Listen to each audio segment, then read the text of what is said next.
Hello and welcome to Your Awakening. This is Daniel Lovett and you're listening to part 2 of an interview I had with Katharine Wang. If you missed the first part, go back and give it a listen. I do repeat a little bit just to give this interview a more context, especially concerning the topic that we address, which is equality with God. It would take some time to bring you through all the scriptures that we've encountered that have led us to this conclusion. Not only just the scriptures, but also the relational equity, as I like to say, with God that has brought us to this revelation. That God has created us as equals. It's like we're the fourth member of the Trinity. That's one way of putting it. That's actually how a pastor put it to me one time when we were out to coffee. So enjoy this episode, and I urge you to check out Katharine Wang's books, People from Heaven, How to Connect with the Cloud of Witnesses, and also her book, Living Loved, which I'm excited to dive in to read for myself. Katharine has been an inspiration to me about just diligently pursuing a relationship with Jesus. We can actually have this love relationship, and that's really what we dive into in this second half of this interview. It's just how close does Jesus want to be with us? How close can we be with him? And you'll be amazed when you begin to plumb the depths of the levels of intimacy we can have with God and with each other too. This benefits all other relationships, as we discuss in this second half. All right, be blessed, and thanks for your support. If you want to leave a tip in the virtual tip jar in the description below, if you want to become a Patreon supporter, I'd love for you to do that as well for this channel. I need your support. I do. Your prayers and support as well. And I'd really urge you to download a sample copy of The Christian Mystic. There are links in the description below at thechristianmystic.org. So I'm coming home.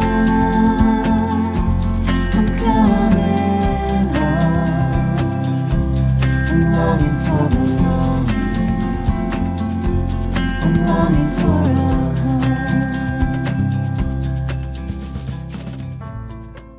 It says, I animate you, I inhabit you. It's Christ in you, the hope of glory.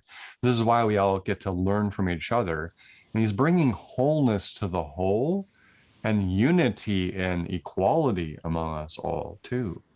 And that was something that you said that really resonated with me in that next stagers thing.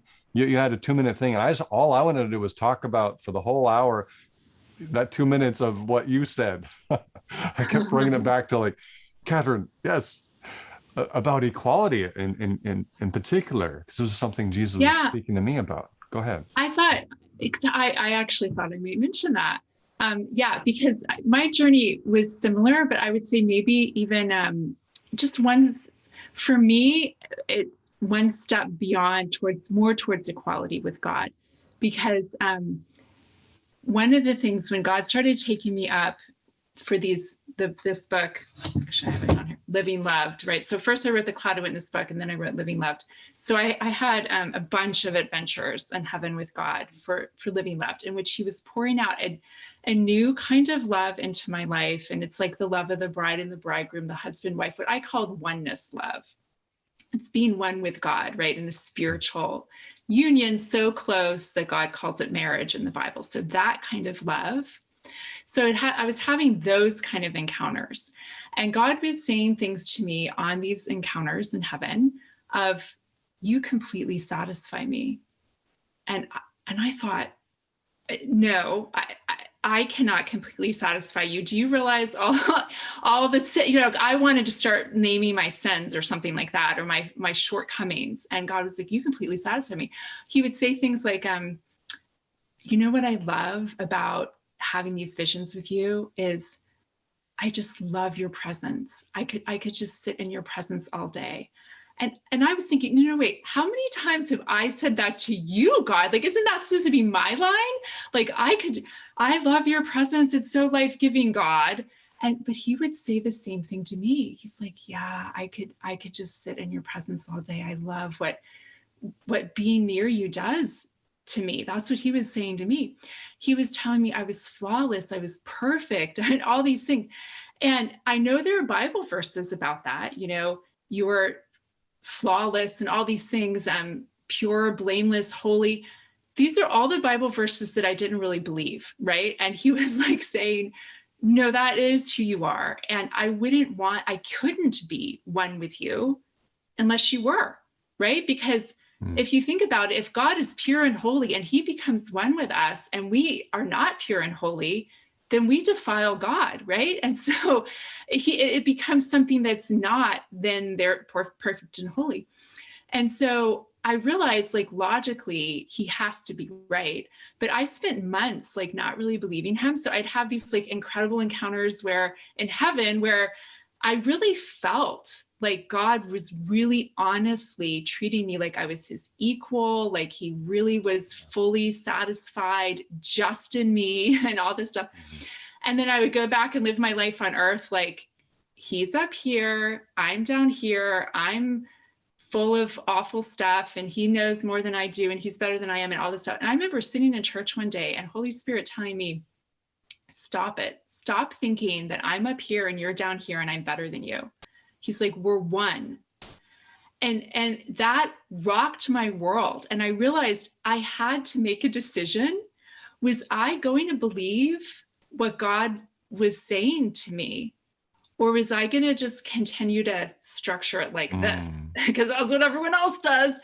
And when I decided I was going to really like be equal, like in my mind, try to live from equality, it changed everything. Like my whole world like went into flames. Because if you think about it, we've really structured it like God knows more. Let's ask God, what's God's opinion? And Jesus started telling me like, you're going to teach me as much as I'm going to teach you, because if we're going to have this oneness marriage relationship, you better get used to that. I was like, are you sure? But now I'm not fully living like, yeah, I'm equal with God, but I'm getting more like that. And so I'm very much now, you know, I'll give God prophetic words, you know, he'll ask me to. He's like, if I'm speaking into your life, you speak into my life. I'll start seeing things. Gosh, I don't think I've ever talked about this publicly, Daniel. Here it's coming out, but I'll see things about God's life that I'll tell him like, you know, this and this and that's going to happen, and you're going to this change and that change, and it's really more of an equality kind of relationship that we're starting to have. But that's how it's supposed to be, because if you think about it, children grow up not so that they can remain children and continue. Like if I had to constantly call my dad or my mom and say, what do you think I should do about this? What's your opinion on this? Should I do this, or should I buy this house or that house? Should I take this job or that job? Like something would have been wrong, right? They hadn't fully released me, or I hadn't really grown up.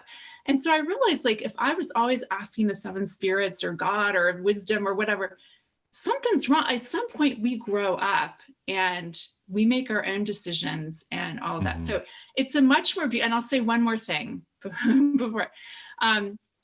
before I stepped into this more of an equality thing with God, I realized I was always going to him because I wanted something from him. Like I either wanted like the meaning of life, right? Or show me my life's meaning, or tell me who I am. Let me get my identity through what you say about me.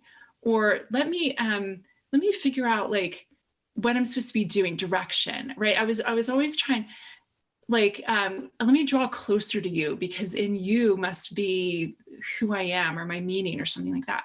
And when I came to realize like, hey, we really have an equality thing going on. Like God and I are the same because our spirit was breathed out from God's own spirit. So you can't say, oh, we're different, like we have different spirits. I mean, if the Bible's true, and it is, that God breathed his spirit into humanity, we are the same. We have the same nature. So if that's true, and it is, then now I've lost my train of thought. Oh, then I don't really need, like in the end, like I can ask God's opinion, like, who do you think I am, God? And what do you think my destiny is? But in the end, it's really, I am, right? I like Jesus came to that realization. he knew in the Old Testament, God said, I am, like as his name. And Jesus came and said, yeah, I am. And sometimes he'd say, I am the bread of life or something, but sometimes he just said, I am. And I came to realize that too. I am, right? I am everything that I need. Yeah. I'm everything that I Yeah. ever could possibly want. And so as I came into that, I realized, well, God's opinion of me doesn't really matter in the end. I mean, I know he always loves me and stuff like that, but ultimately I am. So anyway, when I realized I don't really need God for anything, and my whole life I've been trying to get stuff from him. What's my direction? What's my meaning of life? What's my identity? And when I realized I don't need that, I don't need God. It was for the first time in my life I was able to choose God because I loved him and I wanted him, and not because I wanted something from him. And I realized that really a oneness relationship, a oneness love has to become from equality. Because if we're like seeing ourselves as down here and trying to pull stuff from him, tell me who I am, let me get my identity from you, let me get my direction, that's okay. I mean, I still have huge parts of me that are doing that, by the way. But part of me has stepped into this, we're here. I can choose him. And it's free. And it's like this new kind of love opened up, and this new kind of relationship where we don't want anything from each other. We're in love with each other. And we're in this love affair because we're choosing each other, not because we're trying to get something from the other. I think people that have gone deep inside themselves in prayer and prayerful meditation have realized that. And then also going outside, like up into heaven or whatever, helps you realize that too.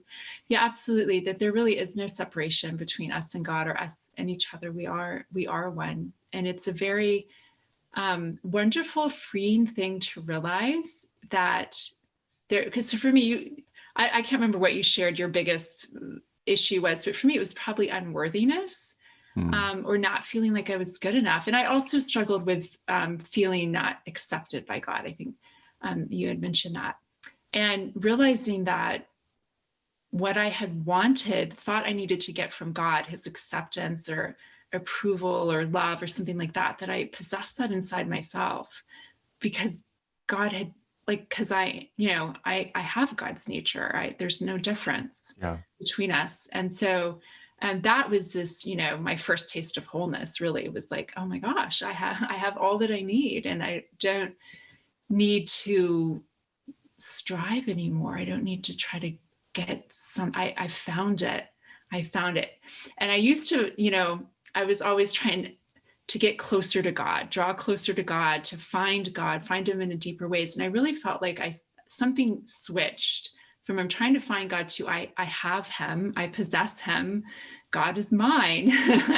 And God is mine. And for me, in our relationship, it's like a lover's kind of way. When Song of Solomon says, I am my beloved's and he is mine, it's like, I feel like I own him. Like, you better clear some things through me because I own you.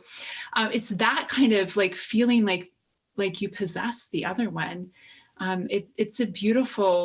It's a much more beautiful, deeper, fulfilling kind of relationship than trying to seek God and find him. Right on. Yeah, I concur. Yes, and that's beautiful. I want to hang out on that. I just want to I want that message just to linger a little bit longer here, of like, I am my beloved's and he is mine.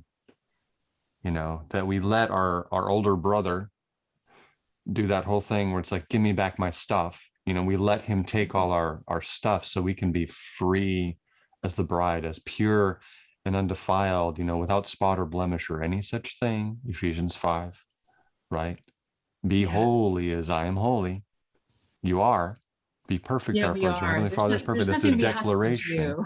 Now you are clean because of the word I have spoken, Jesus said.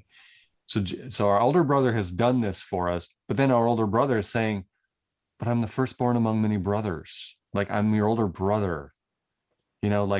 See me as an equal. In fact, get this. I was just blown away by this when I was starting to think about this, and I said it out loud in a talk one time. And I was like, oh my gosh, what did I just say? Like, I don't know if I edited it out or what, or took down the video because it was just so shocking. But like in John 10, where Jesus says, the Pharisees had it right. You are making yourself equal with God by calling yourself a son of God. Yeah. They had it right, when they said that. And he's like, well, but doesn't the scripture say in Psalm 82:6, you are Elohim, you are Yeah. God, you are gods, and all of you are sons of the Most High. Psalm Yeah. 82:6, right? And that this Yes, counsel. absolutely. It's a bold statement, but it's true. I mean, and if Jesus said it, it's got to be true, right? Yes, Yeah. we're all. And then the shocking thing is, like, and I'm only claiming to be the son. So he's actually like humbling himself before the people that he's speaking of, saying, Yeah. the scripture says you are God and I'm your son. Right. Like And I would say, it's like, wow. Go ahead. and that was Jesus's revelation to be the Son of God. It was an incredible revelation that he had, and then he called God Father. Whereas in the Old Testament, probably the most common word people would use for God would be Lord, or maybe Master. It was like a Lord servant, Master, king servant kind of relationship. And it did talk about God being Father and all that, but not a whole lot, right? So for Jesus to come along and pull out these kind of obscure passages and say, I'm not calling God what you call him. You call him your Lord, you call him your master. I'm going to call him my Father. That was revolutionary. And it really started the church age. It started this whole new path to God, whole new understanding, much more intimate, much closer to God. And I feel like what we're doing now, what I'm doing, but we're on the brink of a new age, right? Church age is over. We're on the brink of a new age, and we have a new name for God. And in Living Loved, I call God my husband God. And it's really in fulfillment of the prophecy in Hosea 2:16 that says, in the last days, which really mean, like most commentators will tell you, when you hear last days in a prophecy, in the Bible prophecy, what that means is in that the last days of one age, right as you're transitioning into the next stage, right? So right in that, like last days of one age, first days of the next stage, something's going to happen. And so what Hosea is saying is, in the last days, you're going to no longer call God my master. You're going to call him my husband. Yeah. And so I actually decided I needed a new name for God, because the kind of love relationship we have, this oneness love that the Bible calls marriage, is the paradigm.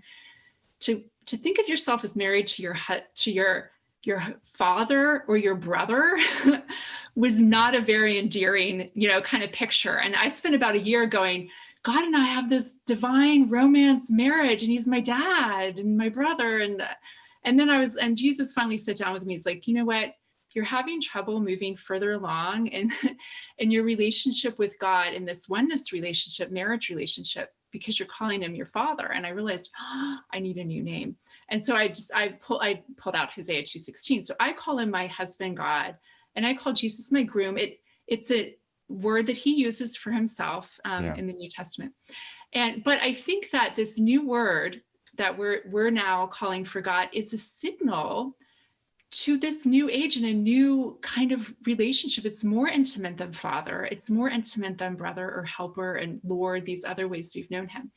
And it's signaling this new kind of foundation. Like, I think this new kind of love, this oneness love, is going to become the foundation that everything in the new age is built on.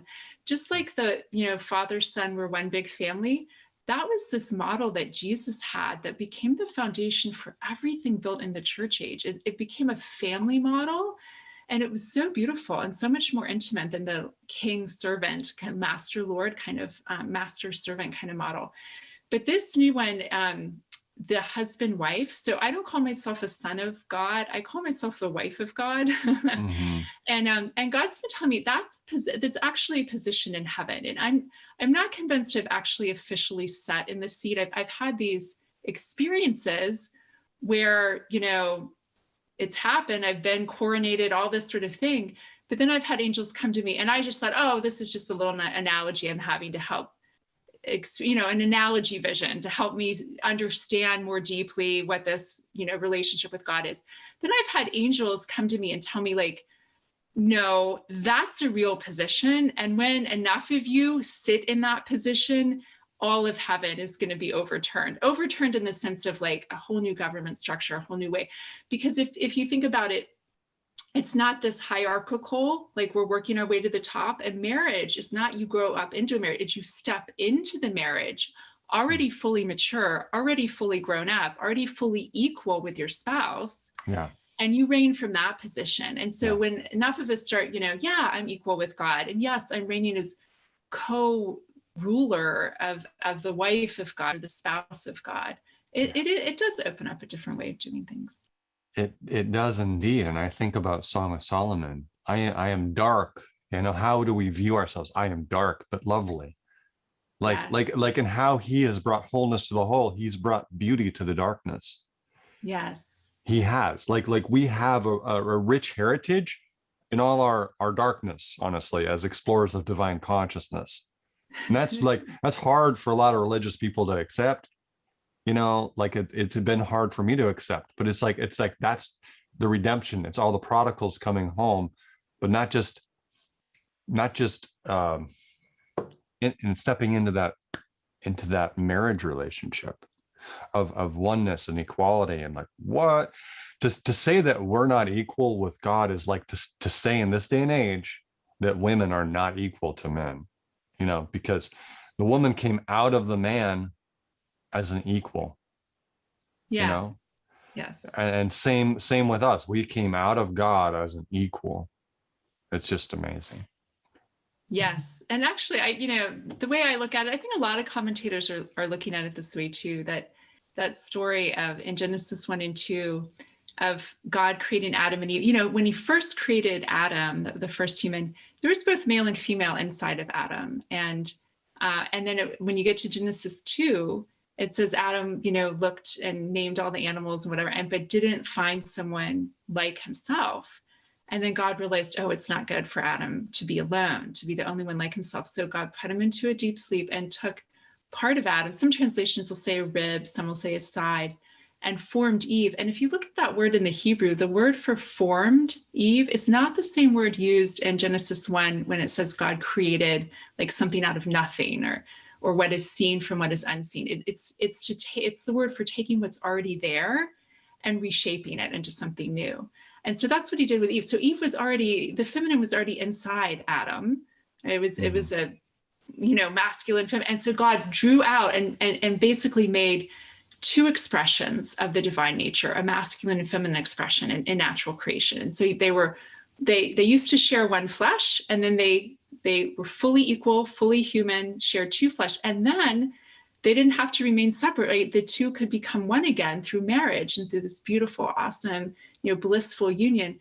And then a lot of commentators are saying that's also that pattern is what God did with us, with humanity, is he created everything in Genesis 1, all the angels, all the spiritual beings, everything in natural creation before humans.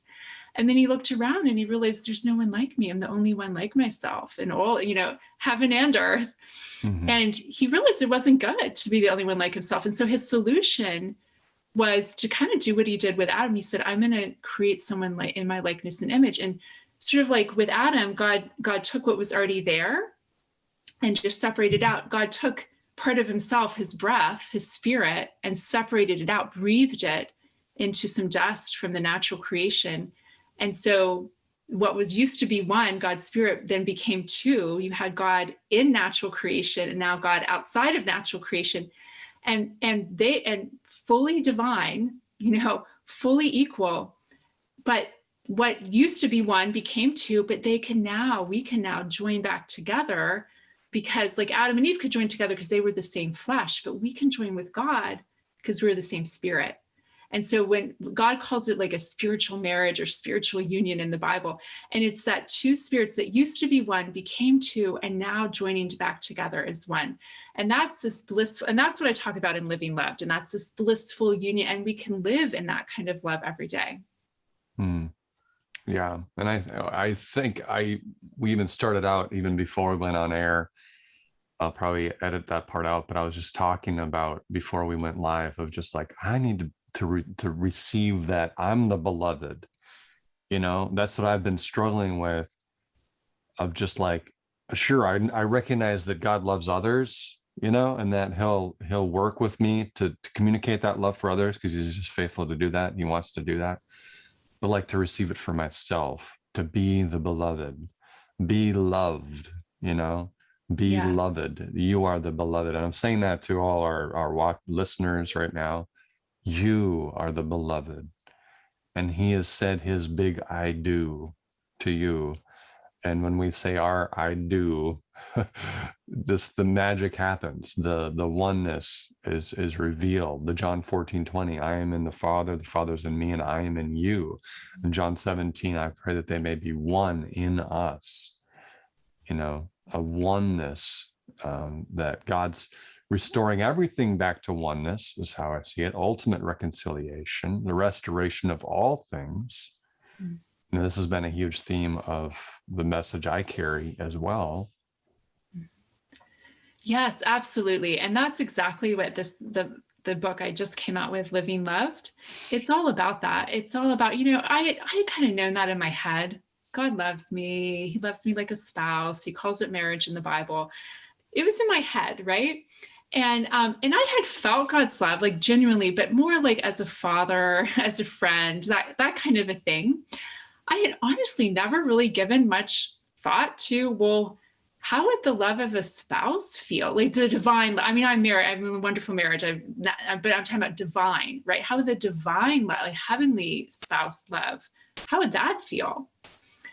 And if any thought I had given to it was kind of like, well, God calls it marriage because it just means like a lifetime commitment, like long-term commitment and a deep love. But then as I started thinking about that after my encounters that I had with God, we have a lot of like relationships that have deep love and a lifelong commitment. I mean, father, son is one of them, like, business partner, lifelong commitment, like friends, all this. It had never occurred to me, how is that marriage love different from loving God and receiving his love in a different kind of way? What was romantic love designed to do? Like, can it do something for my spirit and not just for my, life on earth? I thought it was something limited to life on earth. And God started showing me, no. I created marriage first in heaven. Like there's a heavenly version of this union and all of the feelings that go with it, that attraction, that romance, like everything that's supposed to do. And then you're having a shadow experience of that on earth, right? But originally it was meant for your spirit and my spirit. And if you think about it, all the things that romance does, what is that supposed to do for us? That's the kind of love that makes you want to give up everything else. Like, I'll leave my family I grew up with so I can start a new family with someone else. I'll leave wonderful career opportunities for the person I love. When I'm with them, that's all I need. I don't need anything else. It's just them. And all of those kind of feelings, I started having those feelings for God. Like, can't stop thinking about you, God, just lost in love, forgot all of that. That unlocks parts of our hearts that no other love can unlock. And it unlocks parts of God's heart that no other love can unlock. And God would start telling me, like, I'm giving you all of myself, not only now, but for all of eternity and all this stuff, keys to his heart. And I saw, and I, witnessed him unlocking parts of my heart that I didn't even know existed. It's like, I wasn't trying to keep this from you or even from my husband on earth. I just didn't know that part of my heart existed. God will unlock it. And then it's unlocked for him. It's unlocked for other relationships. I have unlocked parts of God's heart that I know absolutely no one else has ever touched. And he's, sworn that to me as well, because that's what that kind of love does. And then it makes you want to open up the deepest parts of who you are, open up the deepest parts of who God is. And then it makes you want to combine yourself with the other in those deepest parts of your essence. And that's where the oneness takes place. And that deep oneness, I don't think is really accessible outside of oneness love or marriage love or romantic love, whatever you want to call it, because that kind of love is the key to unlocking the deepest parts of who we are and who God is. And so in this divine romance, it's allowed God and me to go deeper and deeper inside of each other. And I would say that without, before this romance, it was a head thing. Now it's like, it's my daily reality. I mean, it's just, I live every day from this place of being loved and being in love and loving God, being in love with God, and giving and receiving that kind of love. I think it's the deepest, sweetest, most intimate kind of connection you can have with God. Yeah, that's wonderful. And I see, like, as you're saying that, how much, if it unlocks it with your relationship with God, how much your other relationships will benefit, how much your marriage is going to benefit from this. And I'm like, I need this. I need what you're talking about. I'm going to read your book and I'll interview you again about that book specifically. Yeah, absolutely. I mean, you hit it right on. I would say, as I was falling in love with, let me just back up. I wasn't trying to get into a divine romance. I didn't even know that existed. I just told God, I want real intimacy with you, whatever that means. Like, beyond these visions. Visions are great. Beyond, I actually offered, I was like, I will trade you the ability to have visions for real intimacy. And I like offered him that trade. I gave it up. That was hard for me because that was like the most precious thing I had. And I just gotten to the point in my little spiritual journey where I could step into a vision anytime I wanted. Like, if I focused on it, I could, I mean, it might not be like a 3D, whatever, but IMAX movie, but I could step into an encounter anytime I wanted. And I loved it. I learned so much, was growing so much from it.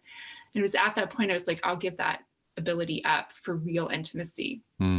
And God took me up on the trade, although 3 days later, he gave me back visions. He's like, I'm glad you want me and not visions, but they can be a tool. In fact, I don't think I would have come into it the way I did without the visions, but he gave it back. But as I started getting this real intimacy with him, and at first I was just like, let's have like face-to-face encounters, God. Cause I couldn't think of what's more intimate than a face-to-face encounter, right? Like Moses, where my face is shining. I don't know. I was just like, I just want a face-to-face encounter. I thought that was the most intimate it could get. And God says to me, don't you have face-to-face encounters with strangers every day? He's like, I want real intimacy. And I started thinking like, yeah, I guess I do talk to people face to face and have no idea who they are and never talk to them again, like the checkout clerk at the store or something like that. I might never see them again, but we've had a face to face encounter.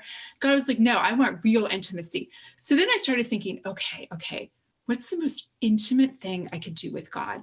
So then I'm picturing like Jesus and me in some beautiful heavenly setting, sitting down and having like a quiet conversation where we're sharing our heart with each other and secrets that we don't tell anyone else.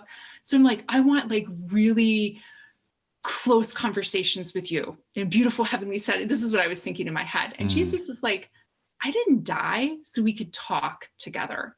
I want real intimacy. I'm thinking, what does he mean? Like, what is that? What is intimacy that isn't like a face-to-face what could that possibly be? And I came to realize there was a whole new kind of love that I could experience with God that I had no idea about. And so as I stepped into that and I started falling in love with God, I didn't realize my spirit could fall in love. I started falling in love with my husband again too at the same time. And and then it spilled over to my husband and he started falling in love with me again. And he tells me, I feel like we've rekindled that spark we had at first, right? Because we'd been married, 15 years, right? When this started happening. And I realized that I think it's just an effect, because being in love is an intoxicating feeling. It's like everything is wonderful. Life is wonderful. You feel like you've won the lottery every moment. It's like everything is beautiful and wonderful and you feel awesome. And I would step into heaven and get hit with God's love for me like that. Like he would say, I'm captivated by your beauty. Like, you're so beautiful. You're perfect. I think about you all the time. Like he would tell me, like, he very mushy. That's clearly my love language. I mean, if you read the Living Loved, it's like full of these mushy comments. God would say clearly how I must receive love.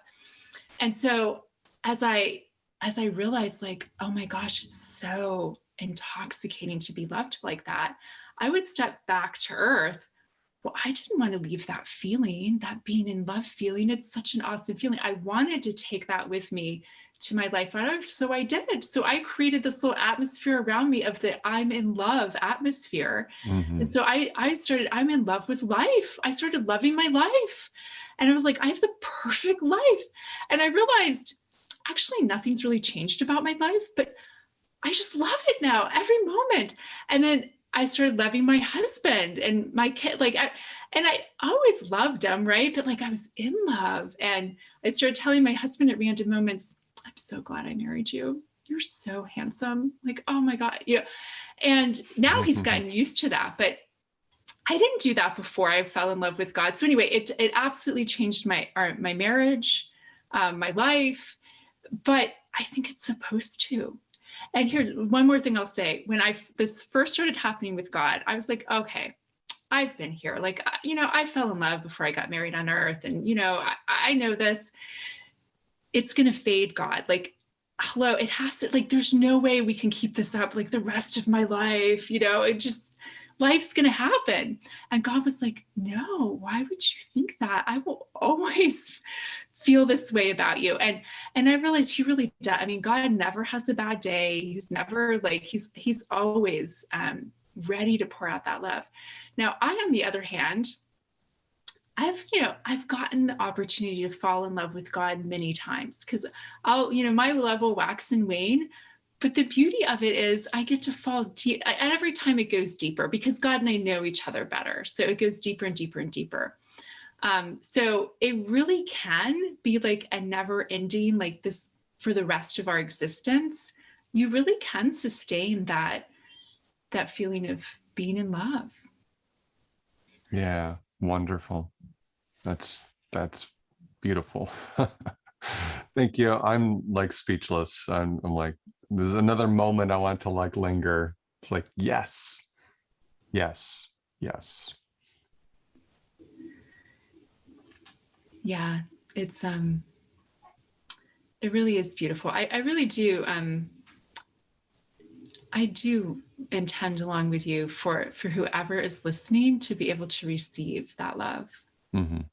Because it is a unique love. And I think a lot of people, it's like it hasn't even been on our radar. Like we've known, okay, God can love me in some generic sense, some agape, generic, selfless love, or he can love me like a father, he can love me like a savior, he can love me like a friend.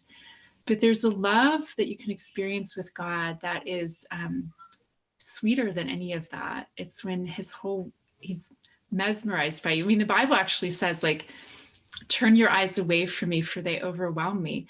I mean, there are moments if God stands too close to me, he loses his train of thought. Like which is exactly what the Bible verse is talking about. Like, he gets caught up in our fragrance. That's all he can think about.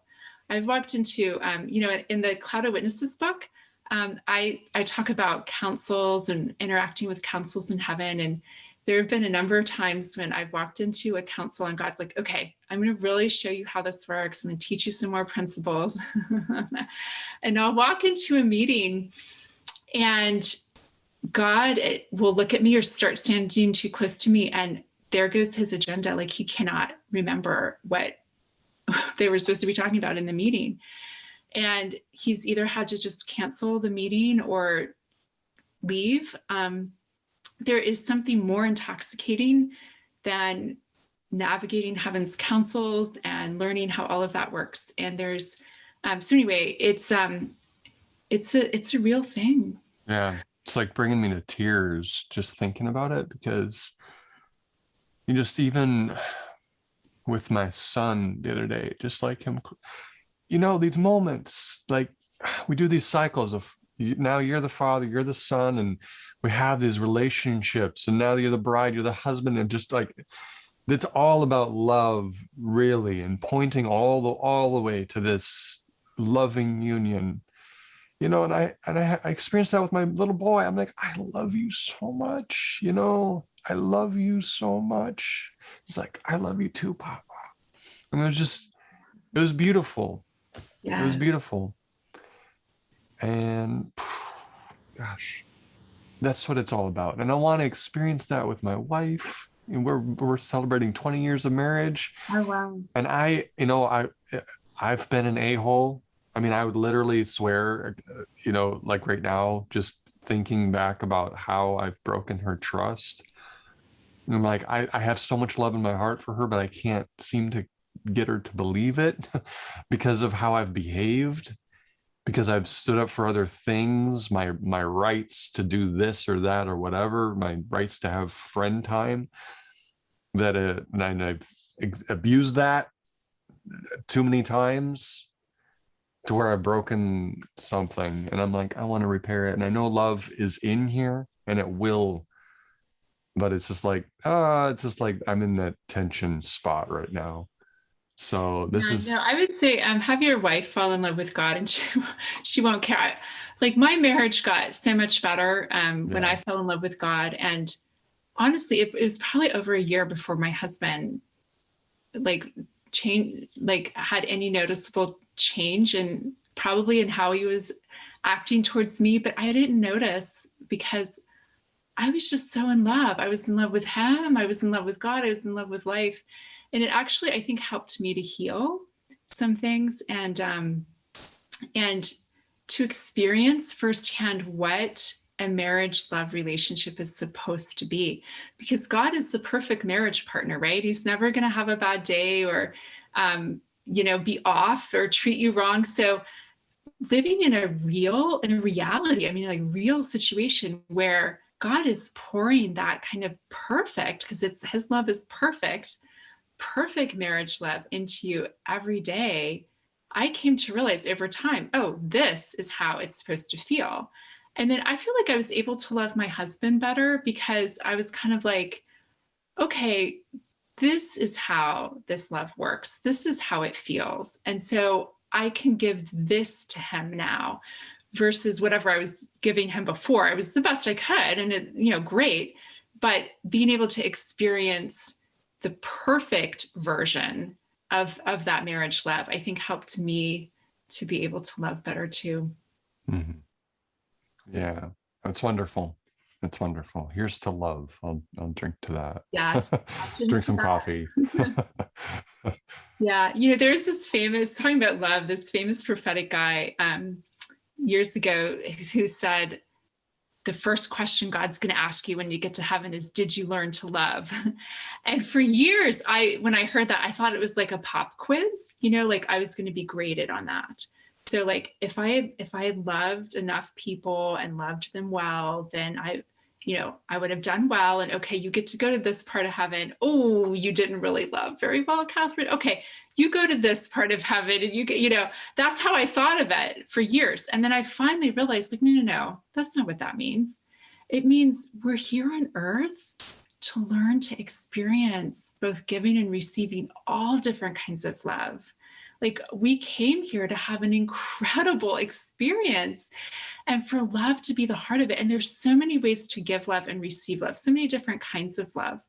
And so did you get to experience all the kinds of love that you wanted to while you were on earth? Great.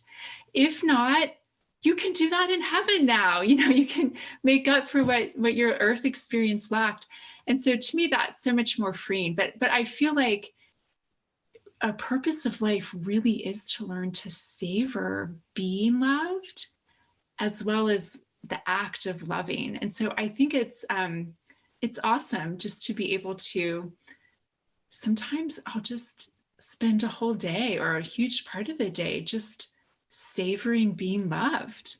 How to, enjoying it, giving love and receiving love. I mean, that's really the heart of life. Yes. Oh, thank you, Katharine. Thank you. So I would love to schedule another interview with you and get you back on the show. And of course, I advise people. I mean, I read that first book, People in Heaven. I advise people go buy these books, and I want to make you famous, Katharine, because you carry a beautiful message. And I so admire your relationship with Jesus. This is the direction I want to go. Like you inspire me in my pursuit. of just receiving love, being loved. I mean, I feel like I've progressed so much further in my own relationship with God, even in this last hour or so that we've talked. Well, it's been likewise, and I would be honored to be on your show again as many times as your audience would want me. If I could say, like, really a couple quick things about both of these books, Living Loved and People from Heaven: How to Engage the Cloud of Witnesses. They're both available on Amazon. They both have online courses that are available for the books.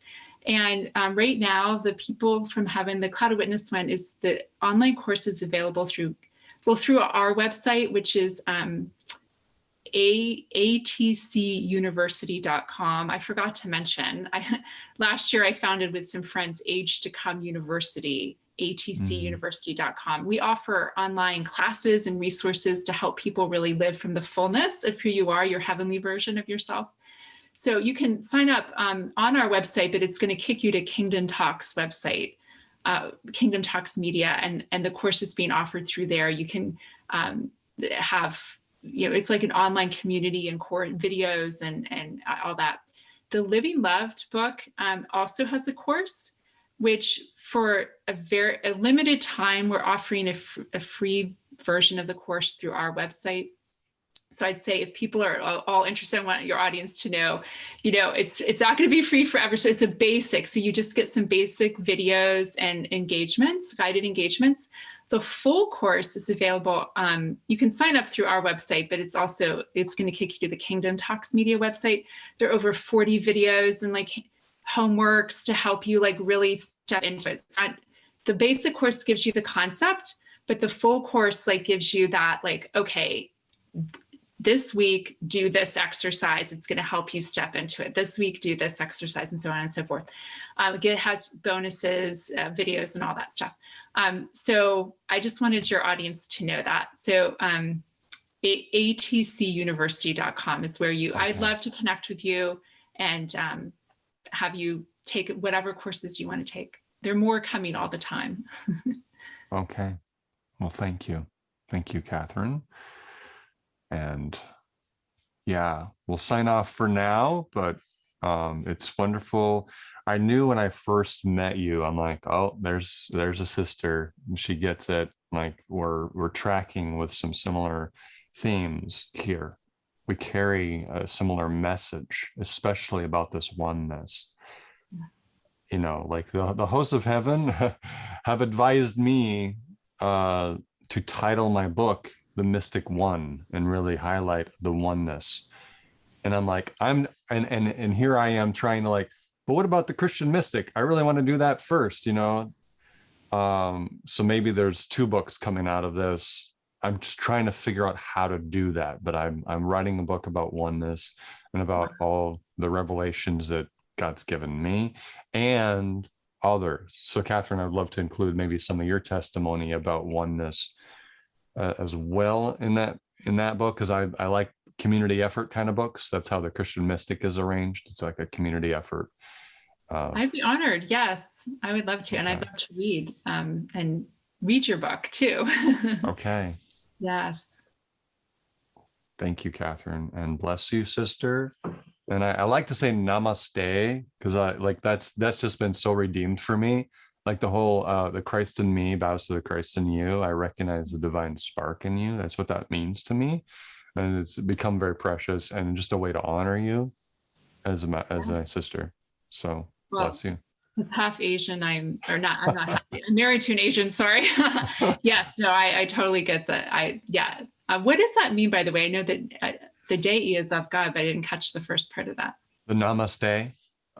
The Christ in me bows to the Christ in you is really what it's about. Oh, okay. And I love this phrase. Like how it was first introduced to me was, I recognize the divine spark in you.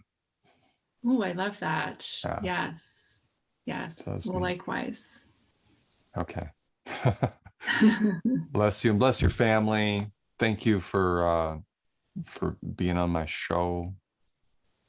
Thank you for having me. It's been a real honor.